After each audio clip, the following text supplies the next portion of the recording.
Polling ప్రశాంతం ఉపాధ్యాయ MLC స్థానాల్లో ఓటేసేందుకు పోటెత్తిన టీచర్లు. నల్గొండలో 93%, కరీంనగర్లో 91%. ఎమ్మెల్సీ ఎన్నికల ఫలితాలు 3 తారీఖు వస్తాయి. 3 తారీఖు తర్వాత పార్టీల మీద ఖచ్చితంగా ప్రభావం ఉంటుంది.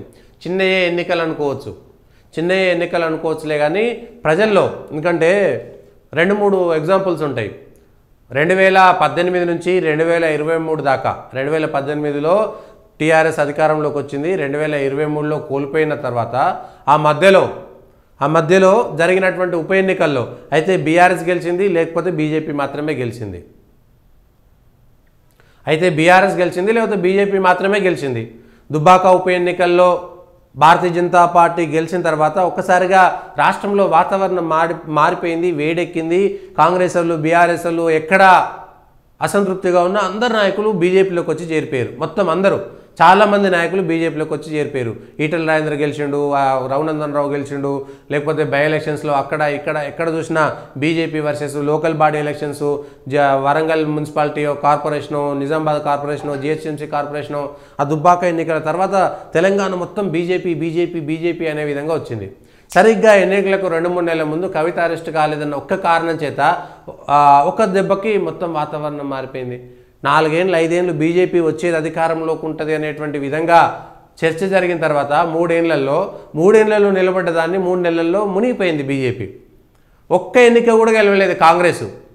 2018లో ఓడిపోయిన తర్వాత కాంగ్రెస్ ఓడిపోయినాక గెలిచిన కొంతమంది ఎమ్మెల్యేలు కూడా కాంగ్రెస్ నుంచి టీఆర్ఎస్లో విలీనం అయిపోయారు. సబితాంద్ర రెడ్డి వీళ్ళు పోయినరు. వాళ్ళ ఎల్పీ శాసనసభ పక్ష మొత్తం అందరూ విలీనం అయిపోయింది. ఎమ్మెల్యేలు, ఎమ్మెల్సీలు, ఉన్నోడు, అయినోడు, కానోడు అందరూ అధికారం కోసం బీఆర్ఎస్లో చేరారు. కాంగ్రెస్లో మిగిలిన వాళ్ళు ఎవరైనా ఉంటే ఇక కాంగ్రెస్ వచ్చేది లేదు, చచ్చిపోయింది అనుకొని కొంతమంది బీజేపీకి వేయరు. రాజకీయం పైన చాలా ప్రభావం పడ్డది. ఒక్క ఉప ఎన్నికలు, 2 ఉప ఎన్నికలు రాష్ట్రంలో ఉన్నటువంటి రాజకీయాలపైన విపరీతమైన ప్రభావం పడ్డది. బీఆర్ఎస్ కూడా దాన్ని తిప్పి కొట్టుకోవడం కోసం 2 ఎమ్మెల్సీలను గెలుచుకోవాల్సినటువంటి కంపల్షన్ క్రియేట్ అయింది. 2 ఎమ్మెల్సీలు అవన్నీ గెలవాల్సినటువంటి పరిస్థితి క్రియేట్ అయిపోయింది. అట్లా రాజకీయం ఇప్పుడు కూడా ఖచ్చితంగా పడుతుంది. అయితే ఈరోజు వచ్చినటువంటి ఎన్నికల ఫలితాల ప్రభావము 2028లో వచ్చేటువంటి ఎన్నికల దాకా ఉంటాయా అనేటువంటిది కూడా తెలియదు. ఎందుకంటే బీఆర్ఎస్ పోటీ చేయలేదు, 3 స్థానాల్లో బీఆర్ఎస్ పోటీ చేయలేదు కాబట్టి మేము పోటీ చేయలేదు. 2 టీచర్ ఎమ్మెల్సీలు, ఒక గ్రాడ్యుయేట్ మేము పోటీ చేయలేదు కాబట్టి గెలిచినా ఓడినా అది అధికార దాహం ఉంది, వాళ్ళు ఒకటైపోయారని బీఆర్ఎస్ తప్పుకోవడానికి అవకాశం ఉంది. ఓడిపోతే ఇంకా మూలిగే నక్క మీద తాటిపడ్డట్టు ఎంపీలన్నీ 0 అయిపోయినాయి కాబట్టి, ఎమ్మెల్సీ కూడా ఓడిపోయింది కాబట్టి తెలంగాణలో టీఆర్ఎస్ చచ్చిపోయింది అనేటువంటి మాట వస్తున్నటువంటి భయంతో ఎమ్మెల్సీ పోటీ చేయలేదు. తెలివిగల నిర్ణయమే టీఆర్ఎస్ది, తెలివిగల నిర్ణయమే. మళ్ళా ఓడిపోతే ఉన్న క్యాడర్ కాస్త నిర్వీర్యమైపోతుంది. ఈ ఎమ్మెల్సీ ఎన్నిక పోటీ చేయకపోవడం అనేటువంటిది తెలివిగల నిర్ణయమే టీఆర్ఎస్ది.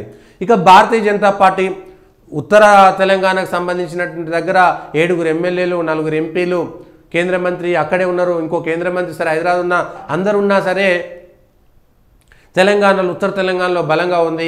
ఇవాళ కాంగ్రెస్కు వ్యతిరేకంగా ప్రజలు ఉన్నారు అనేటువంటి విషయాన్ని రుజువు చేయాలంటే అక్కడ ఖచ్చితంగా గ్రాడ్యుయేట్ గెలవాల్సిందే. 2 టీచర్ ఎమ్మెల్సీల్లో కూడా బీజేపీ మాత్రమే పోటీ చేస్తుంది. కాంగ్రెస్ పోటీ చేయట్లే, బీఆర్ఎస్ పోటీ చేయట్లే. కాబట్టి గెలుస్తుందా, ఓడిపోతుందా? రేపు పొద్దుగాల వచ్చినటువంటి ఓట్ల శాతాన్ని, గెలిచిన దాన్ని కనీసం ఒక్కటన్నా ఒక ఎమ్మెల్సీ గెలవకపోతే బీజేపీ జరిగిపోతుంది.